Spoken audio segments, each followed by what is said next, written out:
स्थानीय अधिकारियों के अनुसार रूसी सीमा के पास यूक्रेन के उत्तरी सुमी क्षेत्र के 2 गांवों में 4 लोग रूसी गोलाबारी में मारे गए, जबकि तबाह पूर्वी यूक्रेनी शहर अवदीवका पर एक नए हमले में एक महिला की मौत हो गई। स्थानीय अधिकारियों के अनुसार यूक्रेन के दूसरे सबसे बड़े शहर खार्किव में रूसी ड्रोन के हमले में 3 लोगों के घायल होने की भी खबर है। हमले से आग भी लग गई और अपार्टमेंट ब्लॉक और बुनियादी ढांचे को नुकसान पहुंचा। यूक्रेन की वायु सेना ने कहा कि रूस ने फ्रंट लाइन और अन्य यूक्रेनी क्षेत्रों के पास ऊर्जा और सैन्य बुनियादी ढांचे को लक्षित करते हुए कुल 35 हमलावर ड्रोन और 2 निर्देशित मिसाइलें लॉन्च की, जिसमें वायु रक्षा प्रणालियों ने 35 में से 15 ड्रोन को नष्ट कर दिया।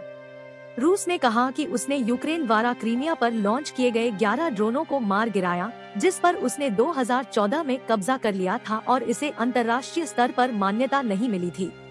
यूक्रेन की सेना ने कहा कि उसने प्रायद्वीप पर रूसी वायु रक्षा रडार स्टेशन को निशाना बनाया। रूसी समाचार एजेंसियों ने कहा कि यूक्रेन द्वारा प्रक्षेपित कई कथित ड्रोनों को रूस के सभी क्षेत्रों बेल्गोरोड, ब्रांस्क, कलुगा और तुला में भी मार गिराया गया। यूक्रेन की सैन्य खुफिया एजेंसी GUR के प्रमुख किरिलो बुडानोव ने कहा कि उन्हें उम्मीद है कि वसंत की शुरुआत तक पूर्वी मोर्चे पर रूस का आक्रमण विफल हो जाएगा। हाल के महीनों में रूस ने अवदीवका जैसे शहरों को घेरने का प्रयास करते हुए क्षेत्र में अपने हमले बढ़ा दिए हैं। बुडानोव ने कहा कि उन्होंने केवल कुछ क्षेत्रों में कुछ प्रगति हासिल की है। यूक्रेनी सरकार ने अपने विवादास्पद सैन्य लामबंदी विधेयक का एक संशोधित संस्करण संसद में प्रस्तुत किया, जिसमें एक नया प्रावधान भी शामिल है जो कुछ लोगों को अपराध के लिए दोषी ठहराए जाने के बावजूद सशस्त्र बलों में सेवा करने की अनुमति देगा। इस विधेयक का लक्ष्य भर्ती की उम्र 27 से घटाकर 25 वर्ष करना है। यूक्रेन की सैन्य खुफिया के प्रवक्ता एंड्री यूसोव ने कहा कि रूस ने युद्ध के 65 यूक्रेनी कैदियों के शवों को वापस करने के लिए कोई तत्परता नहीं दिखाई। मॉस्को का दावा है कि वे पिछले हफ्ते एक सैन्य परिवहन विमान की दुर्घटना में मारे गए थे। यूक्रेन ने कहा कि उसने साइबर हमले में सैन्य इकाइयों के लिए संचार को अस्थायी रूप से बाधित कर दिया, जिससे रूस के रक्षा मंत्रालय द्वारा इस्तेमाल किया जाने वाला सर्वर खराब हो गया।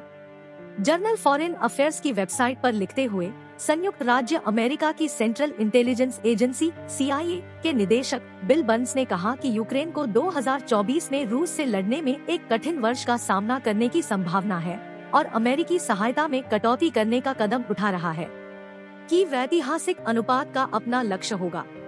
यूक्रेन के लिए एक बड़ा सहायता पैकेज फिलहाल कांग्रेस में रुका हुआ है, क्योंकि कुछ रिपब्लिकन इसे अमेरिकी सीमा नीतियों में बदलाव से जोड़ना चाहते हैं। रूसी विपक्षी राजनेता व्लादिमीर कारामुर्जा ने अपने वकील को लिखे एक पत्र में कहा कि नई साइबेरियाई दंड कॉलोनी में स्थानांतरित होने के बाद वह 4 महीने के एकांत कारावास में थे। उनकी पत्नी द्वारा प्रकाशित पत्र में उन्होंने कहा कि यह कदम एक गार्ड द्वारा उन्हें उठने के आदेश पर खड़े न होने की सजा थी। उन्होंने कहा कि अधिकारियों ने इसे दुर्भावनापूर्ण उल्लंघन माना था। राष्ट्रपति व्लादिमीर पुतिन और यूक्रेन पर उनके आक्रमण के आलोचक कारामुर्जा को देशद्रोह का दोषी पाए जाने के बाद पिछले अप्रैल में 25 साल की जेल हुई थी। रूसी जांचकर्ताओं ने मॉस्को में रेलसाइड उपकरण बॉक्स में आग लगाने के बाद 2 17 वर्षीय किशोरों पर यूक्रेन के लिए तोड़फोड़ करने का आरोप लगाया। दोनों को हिरासत में भेज दिया गया है और दोषी पाए जाने पर उन्हें 20 साल तक की जेल का सामना करना पड़ सकता है। रूस के रक्षा मंत्री सर्गेई शोइगु ने कहा कि रूस ने वायु रक्षा मिसाइलों का उत्पादन 2 गुना से अधिक कर दिया है और उत्पादन को और बढ़ाने का लक्ष्य है, लेकिन इंजन और लॉन्चर उत्पादन पर सवाल है, जिन्हें संबोधित करने की आवश्यकता है। पॉलिटिको के अनुसार यूक्रेन को ग्राउंड लॉन्च्ड स्मॉल डायमीटर बम GLSDB का पहला बैच बुधवार को मिलने की उम्मीद है, जो बोइंग द्वारा विकसित एक नया लंबी दूरी का सटीक बम है। एक अमेरिकी अधिकारी ने पत्रिका को बताया कि नया बम लगभग 145 किलोमीटर 90 मील की दूरी तक यात्रा कर सकता है और यूक्रेन को जितनी गहरी हमला करने की क्षमता उनके पास नहीं है प्रदान करेगा।